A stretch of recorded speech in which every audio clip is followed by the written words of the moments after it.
আমাদের ছিল একটা আইন শৃঙ্খলা সংক্রান্ত কমিটিতে, মানে তাদের সাথে কিছু মত বিনিময় করা, তাদেরও কিছু কিছু সমস্যার কথা বলছে।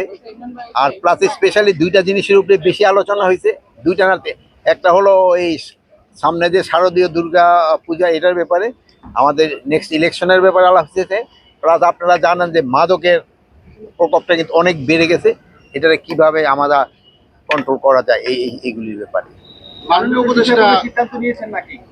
কিসের যানজটের বিষয়ে কোনো সিদ্ধান্ত হয়েছে? এখন যানজটের সিদ্ধান্ত মানে আমরা তো চেষ্টা করতেছি যানজট কমানো, বাট যানজটটা হলো কি, আমাদের জানেন তো যে প্রতিটা শহরে 25% থাকার কথা রাস্তা, কিন্তু আমাদের জায়গায় আছে 7-8%। এই জন্য যানজটের কিন্তু একটা প্লাস এই যে আপনাদের কিন্তু উপরে একটা ফ্লাইওভারের মতো করার চেষ্টা করা হইতেছে, যা মুক্তারপুর থেকে যেটা যাবে এই পঞ্চগড় হইয়া, এটা হইলে হয়তো কিছুটা সমস্যার সমাধান হবে। এখন হয় কি, যদি ধরেন একটা রাস্তা বের করতে চান কোথা দিয়া, হয়তো অনেকের বাড়ি ঘর ভাঙ্গা পড়বে, কিন্তু এটা তো আবার কেউ দিবে না, সমস্যাটা বলবে কিন্তু সমাধান নাই। আর হয় কি, নারায়ণগঞ্জ শহরটা কিন্তু ছিল এক সময়, এইটাই কিন্তু মেইন হাব ছিল, ট্রেনগুলি কিন্তু সব এখান থেকে ছাড়তো, ঢাকা ফুলবাড়িয়া খালি টাচ করে কিন্তু নিয়ে যেত। প্লাস ইন্ডাস্ট্রিয়াল হাবটাও কিন্তু এখানেই ছিল, মেইনলি তো আগে আমাদের পাটের ব্যবসাটা ছিল বেশি, পাটের এখানে ছিল, কিন্তু এখন এইগুলি চলে গেছে। কিন্তু তারপরেও পুরা নারায়ণগঞ্জ জেলাটাই কিন্তু একটা শহরে পরিণত হয়ে গেছে, প্রত্যেকটা উপজেলায় ওই কিন্তু এখন একটা বিজনেস হাব। এই জন্য নতুন যে বাড়িভাবে প্ল্যান করা হয়, এই জন্য আমার মনে হয় পর্যাপ্ত রাস্তা রাখতে হবে। রাস্তা না রাখলে তো আপনি করতে পারবেন না। তারপরে আপনি দেখবেন যে এখনো এই যে রিক্সাগুলি আবার হয়ে গেছে চালিত, ব্যাটারি চালিত, এগুলি তো অনেক সময় সমস্যা ক্রিয়েট করে, গাড়ির সংখ্যা টংখ্যা তো অনেক বাড়ছে, এই এই সমস্যা তো মাননীয় উপদেষ্টা, আমার একটা প্রশ্ন ছিল, গতকালকে স্টেডিয়ামে ময়লার স্তূপে 4000 ভোটার আইডি কার্ড উদ্ধার করেছে পুলিশ। এই বিষয়টা সামনে নির্বাচনকে ঘিরে কি কোনো প্রভাব ফেলবে কিনা, বা কি মনে করছেন? গাজীপুরের এই ব্যাপারে অবশ্য আমি আপনার থেকে শুনলাম, 4000 কি ভোটার? না স্যার, এটা স্যার ওই যে কালকে এক সাংবাদিক ছিল যে স্টেডিয়ামের সামনে পুরান আইডি কার্ড আর কি আমাদের প্লাস্টিক যেটা ফালাম, এটা অবশ্য স্যার আমরা যখন স্মার্ট কার্ড বিতরণ করি বিধি মোতাবেক তার আগের কার্ডটা নিয়ে নিই, অর্থাৎ সিটি কর্পোরেশনে যেহেতু স্মার্ট কার্ড বিতরণ শেষ হয়ে গেছে গাজীপুর, তাহলে এই কার্ডটা টেস্ট হইতে থাকার কথা। তো সংশ্লিষ্ট না না স্মার্ট কার্ড না, প্লাস্টিক কার্ড আগেরটা যেটা, এইগুলি ক্ষেত্রে আপনার একটু সজাগ হইতে হইব। এটা স্যার ডিস্ট্রয় করে দেন গাজীপুরের গাজীপুরেরটা গাজীপুরে গেছে কে যে আর কি গাজীপুরে আপনারা যোগাযোগ করবেন, জি স্যার, যোগাযোগ করে বলবেন যে এটা করাটা তাদের উচিত হয় নাই, এটা তার ডিস্ট্রয় করে দিবে, এটা করাটা তাদের উচিত হয় না। আমরা পাঠাই দিতেছি, এই পাঠায় না, এটা কি ব্যবস্থা নেওয়া হয় আপনি একটু ডিসি সাহেবরে জানাবেন, নাহলে আপনি অলরেডি ডিসি স্যার ওই যে ওসি সাহেবের মাধ্যমে আপনি একটু আমাদের জানান।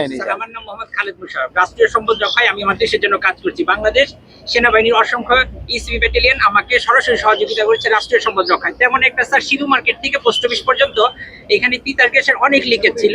আমি বাংলাদেশ সেনাবাহিনীকে অনুরোধ করলাম যে 1.5 কিলোমিটার এই রাস্তাটা আমাকে খনন করে দিন। তিনি বললেন যে তুমি কিভাবে এই লিকেজ রিপেয়ার করবে। আমি বললাম জাতীয় গ্রিড আমাকে সহযোগিতা করবে। পরবর্তীতে স্যার বাংলাদেশ সেনাবাহিনীর মাধ্যমে 2,12,00,000 টাকা এলজিডি কে দেওয়া হয় এবং 2023 সালে এই রাস্তাটার কাজ শেষ হয়। এলজিডি কাজ শেষ করছে, আমরা তিতাস গ্যাস শেষ করেছি 2023-এ এবং বাংলাদেশ সেনাবাহিনী শেষ করেছে আগস্টে 2023-এ, কিন্তু এলজিডি এখনো রাস্তাটা ঢালাই দিচ্ছে না স্যার। আমি এলজিডির প্রধান আব্দুল রশিদ স্যারকে দেখিয়েছি সমস্ত ডকুমেন্টস, তিনি বলেছেন এই টাকা তো ছিল, তিনি কেন ঢালাই দিলেন না। আব্দুল রশিদ সাহেব চেঞ্জ মানে আবার গতকাল না গত বছর আর নতুন জন নতুন আছে, এলজিডি কেউ আছে এলজিডি না থাকে ডিসি সাহেব, আপনি এটা একটু খেয়াল দেন, এটা একটা তো জেনুইন পয়েন্ট, এটা একটু আলাপ করেন। পূজা নিয়ে নারায়ণগঞ্জে কোনো ঝুঁকি আছে কিনা? পূজা নিয়ে নারায়ণগঞ্জে কোনো ঝুঁকি নাই। আপনি জানেন যে আমি একটা পূজা মণ্ডপ তো পরিদর্শন করে আসছি। এখন পূজার ক্ষেত্রে কিন্তু ওনাদের সাথে আমাদের একটা যে হয়েছিল সভা, ওই সভায় একটা ডিসিশন ছিল, মণ্ডপ তৈরি করার সময় থেকেই কিন্তু ওনারা 7 জন করে ভলান্টিয়ার রাখবে, যে ভলান্টিয়াররা সার্বক্ষণিক ওইটারে দেখাশোনা করবে। আর আমরা 24 তারিখ থেকে আনসার এবং মহিলা এবং শিশু মন্ত্রণালয় থেকে আমরা বাহিনী নিয়োগ করব, স্বেচ্ছাসেবক নিয়োগ করব। কিন্তু এখন যদি কোনো জায়গায় কোথাও 24 তারিখ আগে ঘটনা ঘটে, এই জন্য যে পূজা কমিটির যারা সভাপতি এবং সেক্রেটারি, তাদের আপনারাও জিজ্ঞেস করবেন, যেহেতু ওনারা লোক রাখার কথা 24 ঘন্টা, ওনারা কেন রাখে নাই, প্লাস ওনাদের আমরা রিকোয়েস্ট করছি সব জায়গায় সিসিটিভি করার জন্য, বাট সব জায়গায় হয়তো সিসিটিভি করা সম্ভব না হলেও ওনাদের কিন্তু এই ওই কি বলে ভলান্টিয়ার রাখার কথা।